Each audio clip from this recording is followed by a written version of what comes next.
All right, so we're back in our lesson on hermeneutics. Lesson 5. There's a long way to go with this. I don't know if we'll get done with everything that I'd like to talk about, but for the quarter at least, we'll get as far as we can in all of this. But we've gone along with these lessons so far, and we've talked about how God authorizes.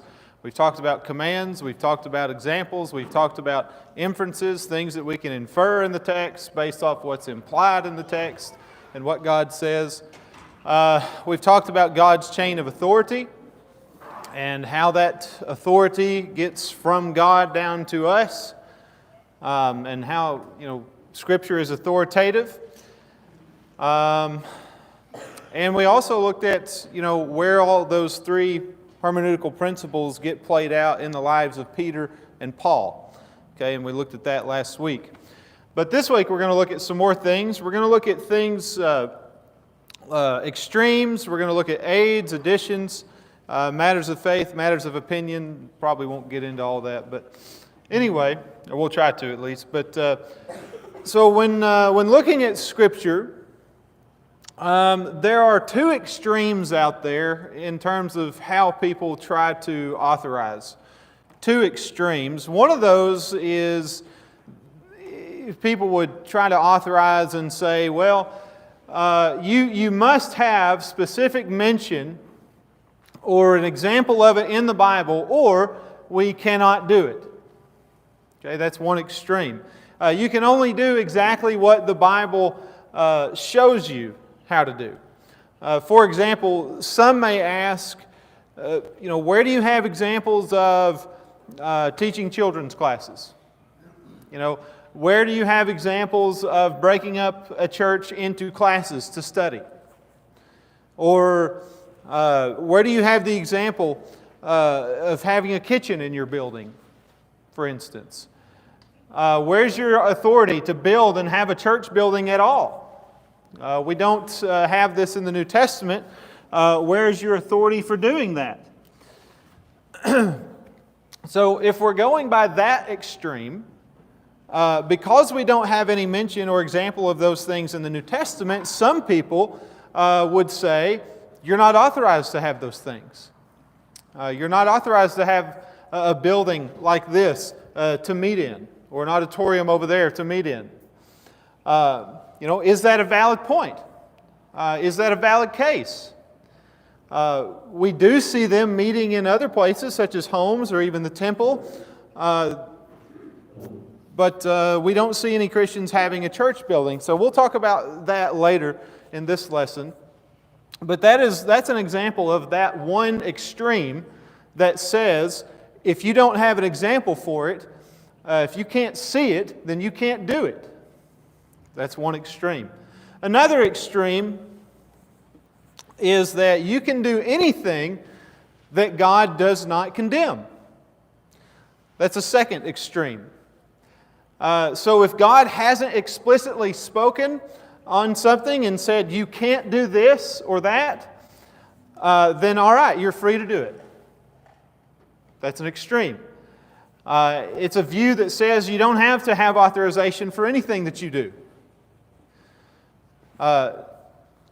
Now, you can probably see where that could probably get out of hand pretty quick, because people are operating on, well, God didn't say not to, I guess I can do it.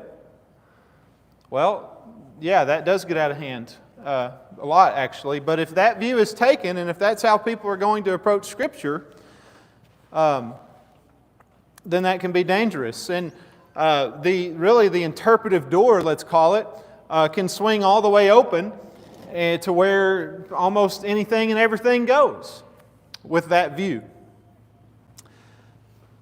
Now, I will say that extreme number 2, is true to an extent. Sometimes we are at liberty to make the best judgment call when we can. Given what we have and can understand if God has not spoken on something. Sometimes God doesn't speak on things and we're free to exercise our best judgment. And we'll also talk about what's known as the law of exclusion later and so forth. Anyway, So those are two extremes in which some people follow to try and give authorization for what they do. However, there is another view in all of this that's not so extreme, and that view would be the middle view. Got unplugged. It's the middle view. It's the view that says we can only do what God authorizes us to do. Okay, so you have to have authorization by means of those commands, examples, and necessary inferences. And you can't do anything that's not authorized by one of those three forms of authorization. And that's the view really that would line up more with Colossians 3:17, one of those key passages for hermeneutics. Do all, in the name of the Lord, or by the authority of. So that's the view that makes the most sense. This middle view, it's the most logical view. It keeps the church grounded. It keeps us to what the Bible actually says and what it shows for us, and that's where we want to be. We don't want to be too far left. I don't want to be too far right. I want to be right in the middle. And that view is where we would ride, and that's where we are, and most congregations are. So we just want to be doing and following what we can observe in the Bible, either by commands, examples, or inferences. Those hermeneutical principles, they are not extreme. They're biblical. Okay? They're not an extreme look at it. They're just a biblical look at it. And that's where we're at. So let's talk about some other things. Question. What is an aid, or what some may refer to it as an expediency? What do you say? What would that be? Okay, that may be an example of one. What would you say as a definition?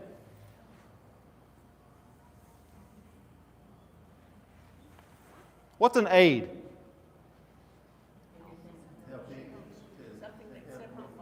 Yeah, simplifies, helps you. Yes, we understand what an aid is. An aid, in terms of the Bible and hermeneutics, though, is an aid helps us carry out a command of God's. Pretty simple. It helps you to carry out a command. All right? It's something that aids you in that without adding to the command itself. Let's make sure we understand that. It helps us to carry the command out, but it doesn't change the command in and of itself. Okay? It just helps you with it. Helps you to carry it out. You're not changing, you're not altering the command, you're just incorporating something that helps you accomplish the command. Does that make sense? That's all that is. So here's a question. Are we commanded to sing in worship? Yes, we are. Well, Kim, what if we brought in a songbook? Would that be okay?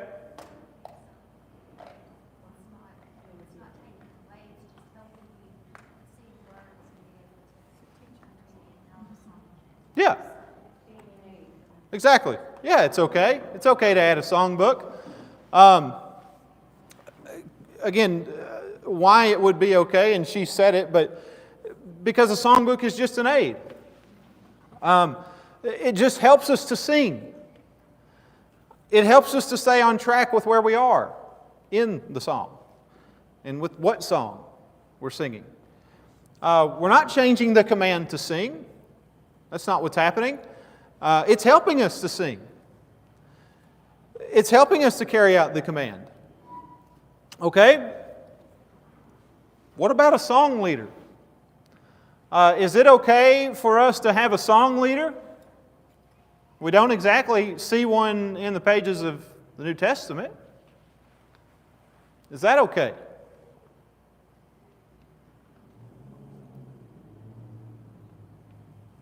This helps us keep time. Okay, so you would say it is okay. Yeah. But why? Because it's just something, it's somebody that helps us keep time. It doesn't change anything. We're still singing. It's just, he's the one that helps us know when to be soft, be loud, how fast to go, how told to go, when to start, when to stop. Okay. Leader to keep it organized. What were you going to say? He is a teacher in a way. Yes. It would be no different than if we start saying you can't do this, this, and this, then we would all have to be reading Hebrew, Greek, or Aramaic, and we couldn't use the Bible. We'd have to use scrolls and original, however they used to do it. I mean, you know, you could limit. That's not a good word, limit, but you could limit yourself to nothing but the original Right. things of everything. Right. You know? Right. Which would be an extreme. Yes. Yeah, a song leader, at its root, is doing nothing but helping us to still carry out the command to sing. That's the command. Sing. A song leader helps us keep time. A song leader helps us stay on track. Okay? You can't really sing unless you have somebody announce that we're going to sing. You cannot, you don't really know what you're going to sing unless you have somebody to get up and say what you're going to sing. You need somebody to kind of take that charge and say, okay, here's the number and here's what we're doing and here's what we're singing. It's an aid. Now, God did not say to have a song leader either. But this is one of those commands that we're free to make a judgment call with and decision on without changing the command itself, which is to sing. Okay? What about a pitch pipe for a song leader? Why or why not is that okay, do you think? Just an aid for him to know where to pitch the song. It's not played during the song, it doesn't change the song, it doesn't govern anything about the song at all. So would you say it's wrong? No, it's fine. Okay. Yeah, I would agree. No, it's not wrong.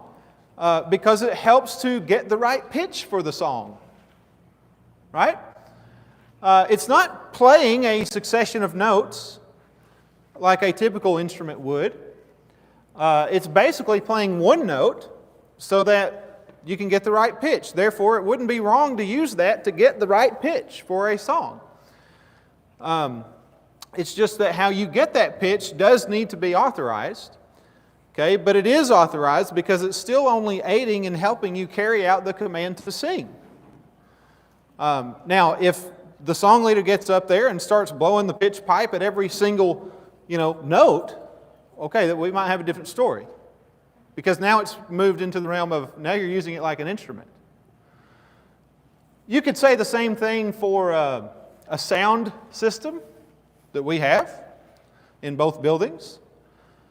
Because it helps the voice be spread throughout the rest of the building and to the people so they can hear you. Same thing with a microphone like I'm wearing right now. Okay? It's just an aid. It's helping me accomplish what we need to accomplish. Even go so far as a plate or a tray for the Lord's Supper. We have a command to eat and drink. Well, if the bread gets distributed by a plate, well, that's fine. If the fruit of the vine gets distributed by a tray that's filled full of individual small cups, that's fine. It's still only helping you carry out that command. Eat, drink. It's just an aid. Okay, now, back to the church building aspect. Some people have more questions on that. So back to extreme number 1, okay, that says that if you don't have an example of it in the New Testament, if you don't see it anywhere, then you can't do it. Or you can't have it. Well, is this building that we meet in authorized by God or not? Is this okay to have? How would we show someone that having and owning a church building is okay and authorized by God? Church, people came together into a building to congregate. Okay. There's always been congregation. Okay. So why can't we congregate here? What's the difference between here or anywhere Okay? What else?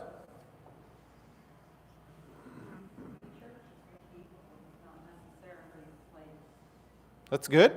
The church is the people. The church is not specific to a building. It's a body of people. But they congregated in homes, Okay? and as the congregation grew, thus the building. Okay? Yeah, you're all on it. The Bible is silent in terms of where Christians are to meet. Okay? God has not spoken on where we have to meet. God has not said, you Christians must meet here. He hasn't said that. Therefore, it's another one of those examples where we can try and make the best decision. One of the commands for the church is that we are to assemble. That we are to assemble. And here's how we can tell. You're not going to find an explicit verse that says assemble. But you've got to do some reasoning with this. One of the ways that we can tell with this, and this goes with the building aspect, you have Hebrews chapter 10, verse 25, that says, not forsaking our own assembling together, as is the habit of some, but encouraging one another, and all the more as you see the day drawing near. Okay, so there it's this command to not to stop doing that. Don't stop coming and meeting and assembling together. That's what the Hebrew writer says. Don't stop doing that. Don't forsake doing that. Don't abandon that. Okay, you have Hebrews 10:25. You also have Acts chapter 20, verse 7. On the first day of the week, when we gathered together to break bread, and so on. So you see them gathering together, and it's on the first day of the week. Last week, we talked about all of those instances in 1 Corinthians chapter 11 that mentions this coming together. So Scripture highlights that assembling together was a regular practice for the early church. You also have, again in 1 Corinthians chapter 14, verse 26, what is the outcome then, brethren, when you assemble? Each one is to have a psalm, a teaching, revelation, and so forth. So it's spoken of by Paul there like it's an expectation. And it's something that they were doing. When you guys do this, here's how things are supposed to be. All right, so you had to have then this coming together to partake of the Lord's Supper. Had to do that. To edify and encourage one another, and also just to display unity, which is what the Lord's Supper is, actually. It is supposed to be a display of unity. Now, remember, we are talking about it. Is it okay for us to have and own a building to meet in? Well, since God commands us to assemble, and that's the command, you cannot really assemble somewhere without having a place. And since the place is not specified by God, then we are at liberty to assemble together as Christians anywhere we choose. Therefore, a building would simply just be a means to an end. The place or the location is not specified. It doesn't matter where we meet. The only thing that matters is, are we meeting? Are we assembling? All right? That's what matters. As you said, Stacy, in the New Testament, we do see Christians meeting. Gatherings of Christians meeting. And here's where they met. Together in houses. You see that in Acts chapter 2. You see it in chapter 12 when everybody is at Mary's house. Mark's mother, Mary. You see it in Romans 16. You see it in 1 Corinthians 16:19 with... who were the two that was a really strong couple for us? Aquila and Priscilla. It's their house that they are meeting in. The church at their house. They met in synagogues. Temple, yep. Acts 2:46. Synagogues, I believe, were one. The third floor of an upper room in Acts chapter 20, verse 7, on the first day of the week. I don't know if it was a rented out space. I don't know what that was. It doesn't say. But it was a place. And they were gathered there. Yeah. By the riverside, yeah. Yeah. Even before they were Christians, but yeah. Meeting together somewhere. So it doesn't matter. It's okay to have a place that's central. It's okay to have a place that's convenient and accessible. And it makes for a great place for fellow Christians like us to meet together and gather together. All right, so even a paid and bought for building is still nothing more than an aid. That's still what we're talking about. It's still nothing more than an aid because, why? First off, in Matthew 18:20, it says, "For where two or three have gathered together in my name, there I am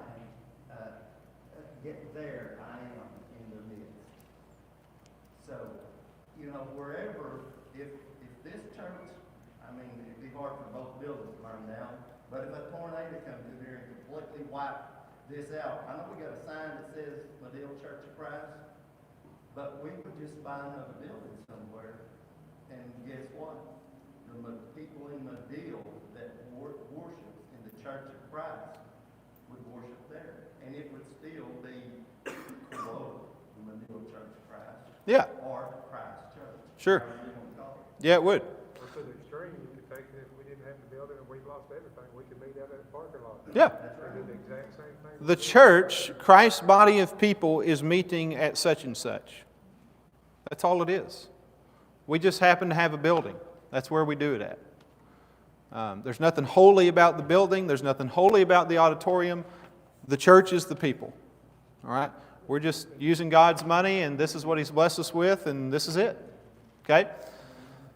But so it's not a problem to have a paid for and bought building, because at the end of the day, it's still an aid that helps us to carry out the command to assemble.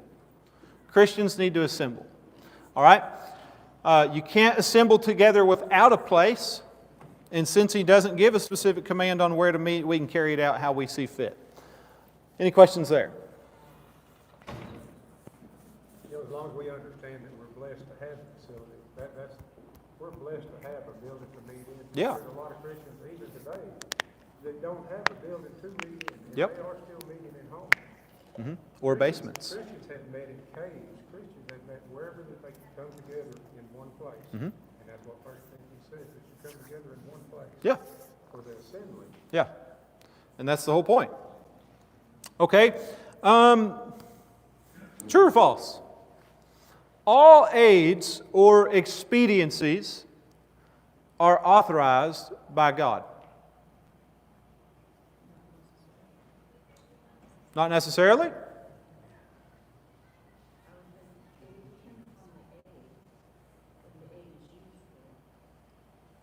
Okay.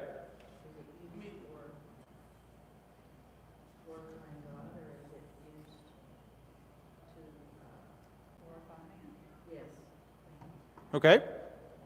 That probably, yeah, I could see that being an exception. For what we were talking about, unless you're using it for some other different purpose, to glorify man, let's say, I would say true, that all expediencies are authorized at least by God. Why this is true? Because it doesn't add anything to the command of God's. It is helping us just to carry out a command. Therefore, it's authorized. Okay, because you're not altering anything. Now, the way that you use it could come down to a different story. Now, also something to be aware of is just because you call something an aid or an expediency does not make it one. Just because you call it an aid doesn't mean it's an aid. Okay?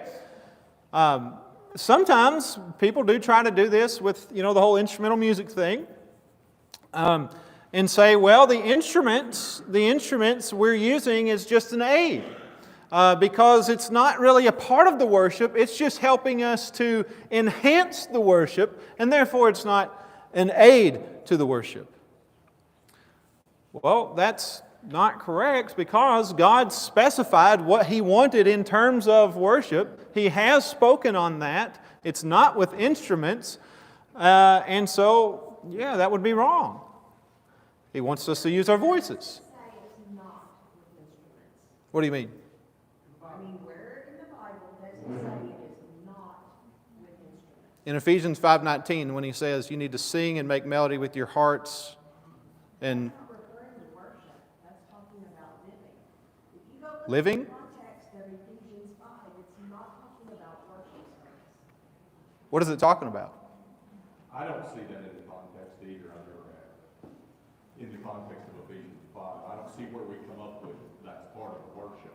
I never seen referring to worship in Ephesians 5. I mean, that's a whole different rabbit hole, but I don't see it. I mean, at what times would we be singing and making melody with our hearts to the Lord? My And grandmother sang while she did dishes giving- every single day. okay.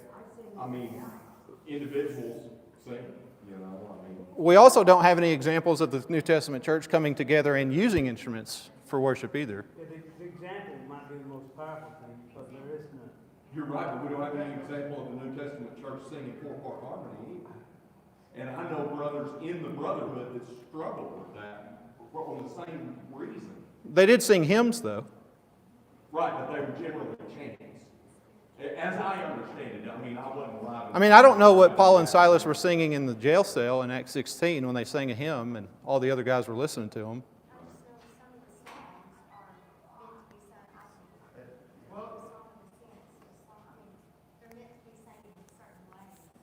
I have a question on that then.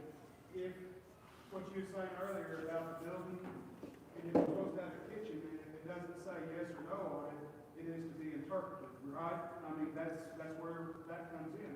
So if you can interpret that this is where we come to worship, and that's how we see that we need to do it is inside of the building, what's the difference between the instrumental music? That's just what we said, hey, it doesn't say yes or no, but this is where we were going to go with it because that's the way we think is the best way to suit what he's wanting. But God does say no because of the law of exclusion, which says when God has stated something, it excludes everything else in that area. But, okay, even if we're speaking of Ephesians 5:19, speaking to yourself in psalms and hymns, why can't we sing and also play an instrument? Like, I don't know how to. Because it's not authorized to use. Everyone would have to play an instrument if you're going to follow that to that extent. Or speak to one another in psalms, hymns. And if you're going to say play an instrument, then everyone must do that. Does it say that? No, it tells us we're all supposed to. That's why we interpret. That's the way that's the way that it, yes, interprets it, but because of the law of exclusion, it says do this, therefore it excludes anything else in that area. I mean, I've heard it argued with the peace pipe thing, talking about that a while ago with the pitch pipe.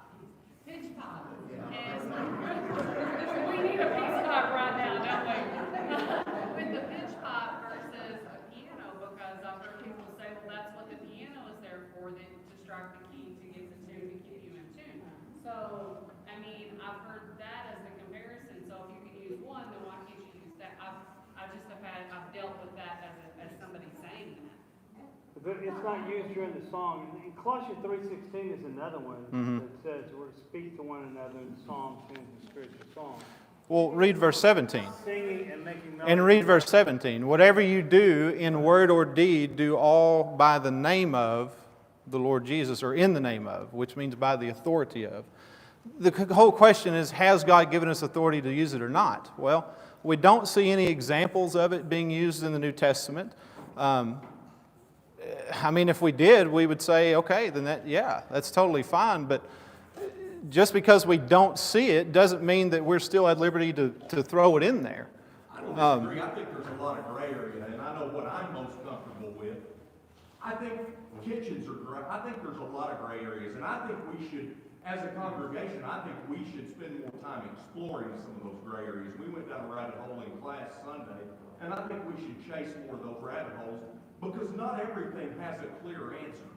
But we should know how we feel about something and why we feel that way, at least, you know, I mean, that's my opinion. But you know, if we try to use the type of reasoning with saying, well, we don't have the example, we don't have the command, well, where does it say that we can? If we use that type of reasoning in this one instance, imagine how confusing it would be through every command, that we would say, well, it doesn't say this. For instance, and you've heard it said, we've said it before, why don't we use Ritz crackers and 7-Up in the Lord's Supper? I mean, this is just reason, just talking. Why don't we do that? First off, 7-Up isn't fruit of the vine. Well, but that's what I'm saying. Right. And the type of reasoning that would move us towards this area of confusion would say that, well, it doesn't tell us not to. There's a lot of things that it doesn't tell us to do, but with necessary. Yes, and that goes back to the. We have the fruit of the vine for a specific reason, and we have the bread, and we know what both of them are, and God commanded that we use it. So we have the command, not only the command, but we have history as example. With instrumental music, we know the history shows that an instrument did not show up even into the Roman Catholic Church until the 700s, and an organ was brought in. So just hear me out for a second. An organ was brought in reluctantly. Even today, the Greek Orthodox and the Russian Orthodox don't use instrumental music. They have a reason. The same reason that the church does is because there's never been an example of anybody using it in the New Testament. We do have the command of the instruments in the Old Testament. We have the 2 horns that were built, and then the instruments of David. When the temple was destroyed and brought down, one of the commands was to bring back the instruments of David. Now, they couldn't go back and get whatever they wanted, because it didn't tell them how to go get this type. It said, you go get the instruments of David, and those instruments were brought in for the assemblies 3 days a year, that they would come together and worship. On this side of the cross, nothing, in example, allows us to move instruments from this side of the cross to this side, and we know it because we don't have anything, even history doesn't allow. The apostolic fathers, the fathers, and the apostles, none of them said anything about an instrument. And it come into the Roman Catholic Church. So just imagine today, you see what's happened with man and worship. Well, it don't tell us not to have this mega building with this rock band. We've gone from being an organ to show up to this, and moved up to the level now we've taken it where people do whatever they want and call it, it's okay. I absolutely don't. I don't disagree with you, and I understand the history of it. I've understood the history of it for years. I don't disagree, but just like I don't want people condemning me for going to a church that might have a kitchen there, I don't think my position is strong enough to condemn someone else for sitting in a pew of a church that And that's the great thing about it. We know that we can't condemn anything, but we know we do. But when we read John 12:44 through 47, Let's he says that his word will judge us. So what we have in words. We're gonna get a little bit further into it as we go throughout hermeneutics, specifically with the instrumental music and stuff, and so we'll talk about it some more. I know there's some thoughts on this, all right, but let's continue on and try to get at least through with what we were talking about. So we were talking about all expediencies being acceptable. All aids are authorized. It doesn't add anything to it. But so then, though, an addition, when we talk about what an addition is, it's something that's added. It's something that's added to a command that God has given. If it adds to the command, it's no longer an expediency or an aid, it's now an addition. All right?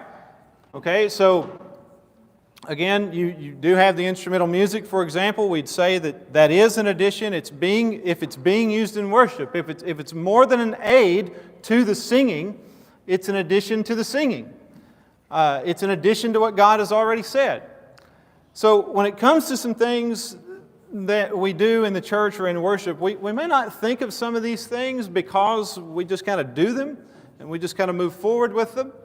But it is important that we understand what's an aid, what's an addition, what's okay, what's not okay.